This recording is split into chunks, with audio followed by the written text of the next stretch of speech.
I would hop on quickly and just say hello, give you guys all an update on how the farm is doing. Uh, Doing pretty good. Kind of near the end of the season. We're halfway through September.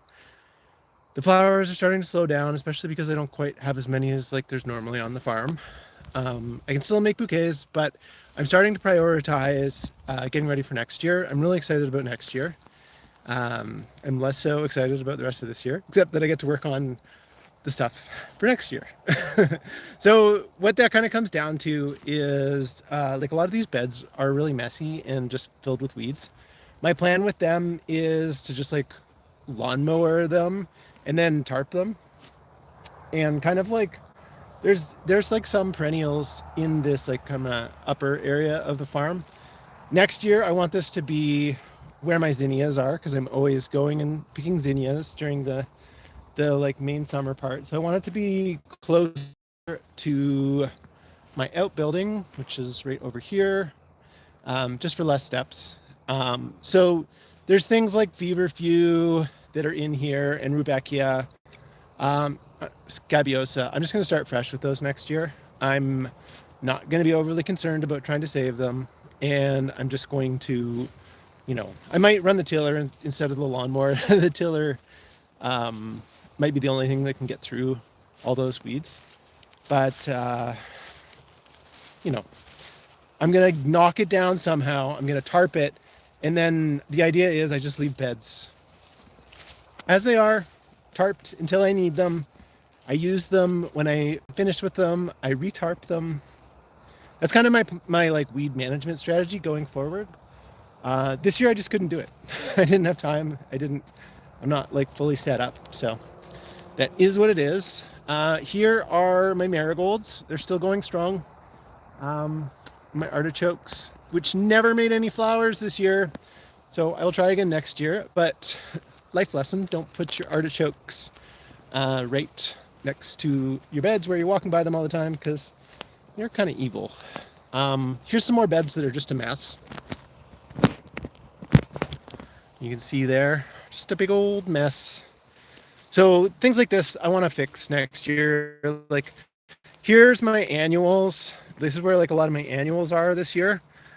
And next year this may still have some annuals, but for the most part, I would really like my annuals to start up there by the greenhouses and fill up beds until kind of like somewhere around here, where, like I'm not going to dig up this anise hyssop. So if this was the start of my perennial section and then it was perennials all the way to the bottom of the farm, perfect, And then this section I kind of wanted for food, but I might cut down that a little bit because I do need a lot of beds for my sunflowers. So this year I only had, let's see, I think I only got 6 beds of sunflowers planted. I just missed my windows, which, it was a crazy year. And I've got lots that I could pick right now, lots that are kind of too far gone, but that's fine. It's not really about this year anymore, like I was saying. And what I'm thinking for sunflowers is probably over the course of the season, instead of having like 6 beds, I'm probably looking at more like 15 beds, including one of those greenhouses up there being a early sunflower greenhouse. So seeded like late winter, early spring, and let the sunflowers, start in there early so I can have them super early. And then another one of zinnias, same thing, try to get them super early. So, kind of like 15-ish beds of sunflowers. I want to have a lot of sunflowers earlier, and I want to have a lot of sunflowers coming in at the end of the season as well. That would be ideal. So I'm going to switch hands for seconds. I'm going to get tired. I'm like, I can't flip the camera though, so I got to hold it the awkward way. As far as zinnias, I was pretty happy with them this year. I think I have, if you add it up, like a little over 200 feet of zinnias. And there's some colors that I really, really like, that I like a lot more than other colors. And I don't have enough of it. So let's flip this camera. They are slowing down, so there's not a lot of them here. There's this one, and it's like such a cool red color. But I only have this like tiny little patch of it. And I really like it in like fun, punchy colored bouquets. It's like the ultimate red for like fruit punch. And then down here at the end, there's a similar toned one, but it's like in the pinks.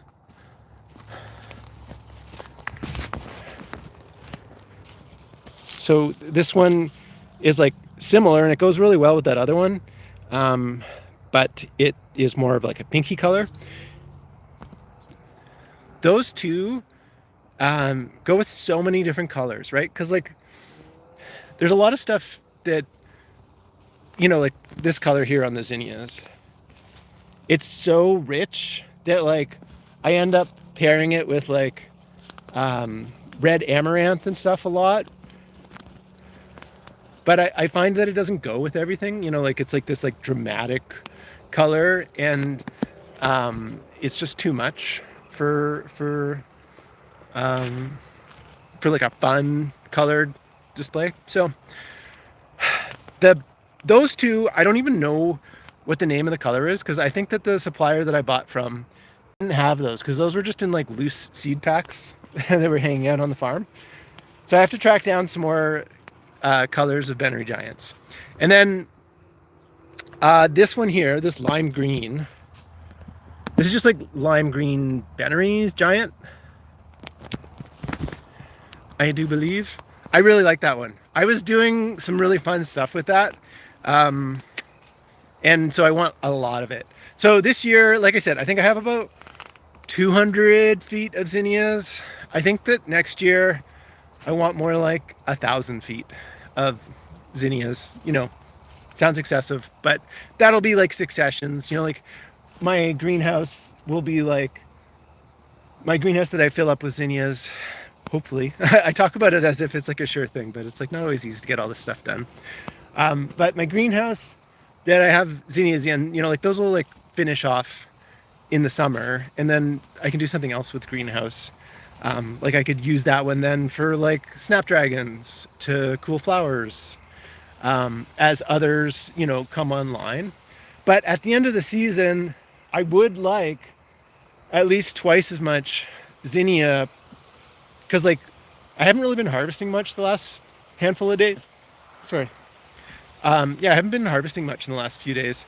And like I could go through here and I could like pick my zinnias clean, and then like then I'm waiting another week for more zinnias, right?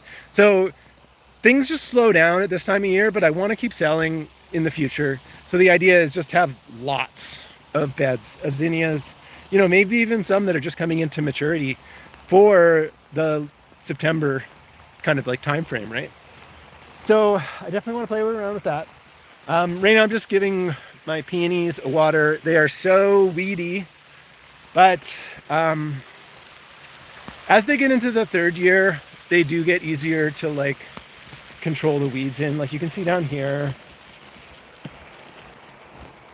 these are my third year ones, and they are noticeably like they shade stuff out a lot better. They are getting to the point where I can probably just cut everything and give it all to the chickens. Here's some roses. The roses are like, there's like a mixed result. It was hard. You know, I got to come in. One of my jobs coming up soon is to go through here and put my landscape fabric down. I've got lots of landscape fabric. And then put in my drip irrigation, you know, like get everything kind of like permanently installed. For the roses, I have drip irrigation for all of my peonies, so that I don't have to water them overhead style next year. I can just have them all on one big zone. I'm really excited about that, because I'm hoping that, you know, just they're so susceptible to like the fungal diseases that, you know, getting all of my peonies on drip would be like pretty sweet. I've already got like a line run down there to like feed it all and stuff, so I feel like it's gonna happen. Let's see. Other news, I'm doing well. I'm, proud of myself for what I did this year. I know that like lots of people could be like, oh, it looks like a mess. You're not even really selling that much. But, I'm doing this all by myself. And the one area that I do have help is with the food. There was two sisters, two young women who have been helping out all summer, and they were kind of like doing like a volunteer thing for a program that they were in. And I wanted help just with like the veggies because I wanted to donate to the food bank. And I knew that like I was going to be like pressed for time. So I didn't want to get people to volunteer and then be like, okay, today we're going to be harvesting flowers for sale to make me money, right? I felt that would be like dishonest. But just like as far as like harvesting for the food bank, that's something that I figured people could get behind. And yeah, I'm really happy with the results. In the future, I will donate a lot more food, but I have donated like around 300 pounds of food this year. And so that's more than zero. That's more than one. I'm proud of myself. And, it's been fun working with Leonie and Louisa because it's been like fun to like get them excited about growing food and stuff. They kind of were here since the spring, so they got to see like a full cycle of the farm, which, I feel like there's jobs that only happen at certain times a year. So it's always nice to have a full season so you can see like everything that goes on. Okay, I'm gonna switch the camera around here and show you my tomatoes. Okay, there is lots of big ones. We did a big harvest last week for the food bank, but there's more than they can get picked. And the cherry tomatoes, they've been giving like buckets, like full buckets of cherry tomatoes. I'm sure that the people who are getting them from the food bank are loving them because they are very tasty.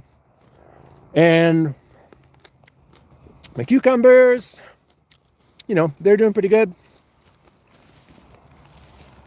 They're still producing some here. Some cukes. And then there's like a lot of peppers. I know she harvested a lot of peppers last week, but there's still a bunch there. And over here, there's my eggplants. Same deal. There was like an entire bucket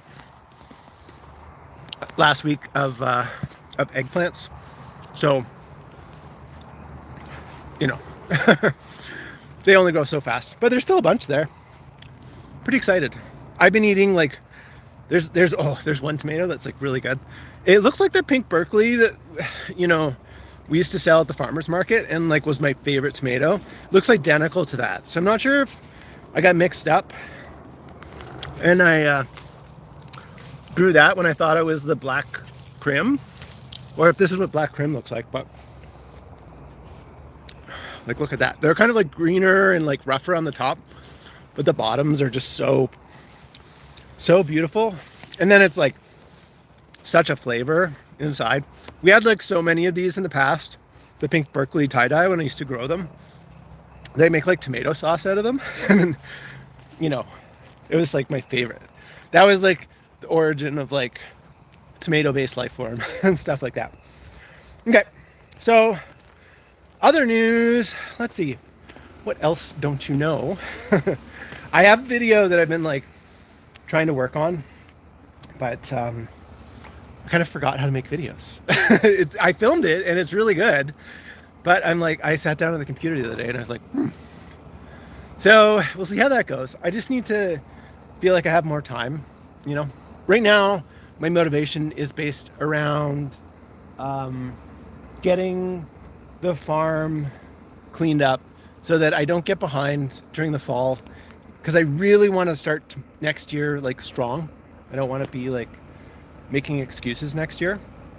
So other news, I talked to somebody who's in the like HVAC world, and I was telling him about like my plans over here to take this like shed down and then to get like a 20-foot shipping container, like over here, and then insulate it, and then put my cool bot and my air conditioner, maybe 2 air conditioners, from this unit and then have like a big 20-foot like CoolBot operated cooler, right?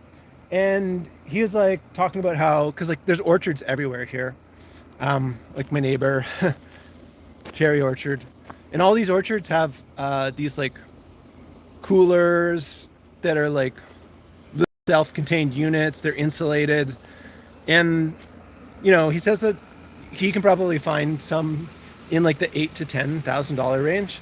And I was like thinking that a shipping container is going to be like five. You know, those ones over there were like low 4,000, and then, but that was like before the pandemic. You know, I don't know what shipping container prices are in the interior of BC exactly anymore.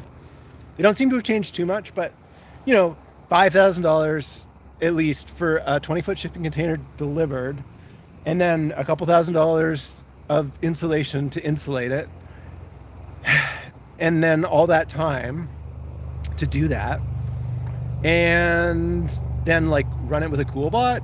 You know, it's like a big space, right?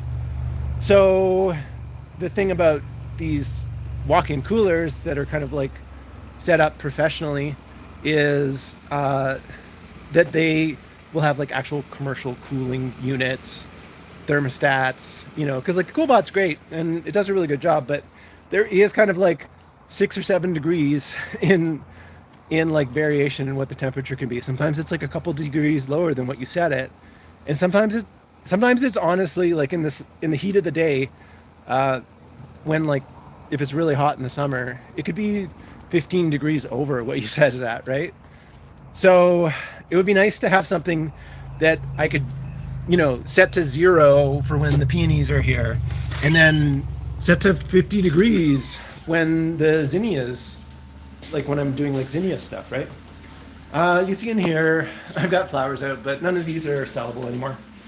I actually have to harvest right now for a wedding. A friend of a friend has a wedding coming up this weekend, so I'm just like harvesting some buckets for her to be able to put something together. I will give you a quick little tour. You know, a lot of this stuff looks the same as it did in the spring. Like, this is still a mess, but I'm like mentally preparing to start like putting my greenhouses together. I really want my greenhouses set up for next year. I don't have to have 5 of them. I think I'm just going to try to aim for 4, but there's already 2 standing, and then there's like materials there for 1, and there's materials up there for 1 as well, so that's 4. If I can get all of those standing, I'll be really happy, and covered in plastic, and then like end walls built. The end walls are, you know, probably where the majority of the work will be. And then also this will be a pain because I have to tear up these raised beds. There's like hardware cloth under there, and then tulip bulbs, and I can go through and see what I want to keep for tulips. This is where I want to put my 5th greenhouse. This is like all perennials in here. Like there's like phlox and goldenrod and like mints and all kinds of like scabiosa, just like random stuff. Eventually I want to move this to the bottom of the farm where I was talking about with perennials, and save this space for the greenhouse number 5, because like greenhouses are awesome. Other stuff, you know, up there, I won't really touch on it too much because if you've watched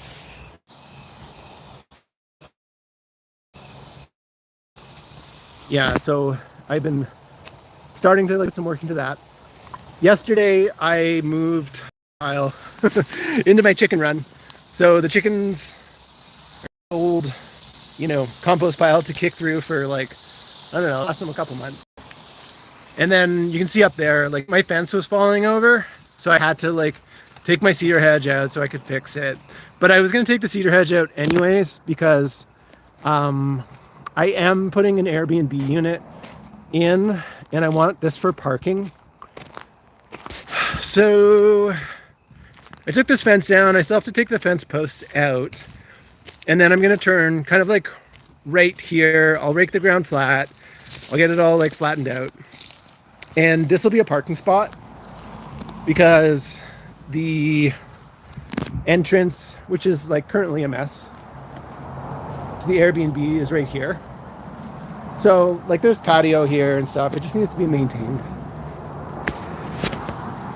When there's money coming in for an Airbnb, then I'll have, you know, the ability to put time into maintaining this area. But I do want to get the parking spot like set up, and I am hoping kind of like right here or so to put like a little 3-sided shelter with like a picnic table so that people have like an outside space, and then like patio stones underneath so that if people like are smoking, they're not smoking right next to the house. Just, you know, I want to kind of protect my house a little bit from people. I'll probably put gravel down up there too, just like try to like make it as fire resistant as possible, but we'll see what the money says, because that's you know what kind of comes down to now. I am like, I knew what this year was going to be. It wasn't going to be like big sales, and you know, I'm sure I've sold like over 20,000 or something like that, but that's not a lot of money. And like YouTube, I had one month where I put out like 4 videos or 3 videos or something, and the channel made $500.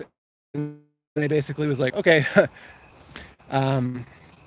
so like, it's not like you just like brought in any money. I think it brought in like $30 this month.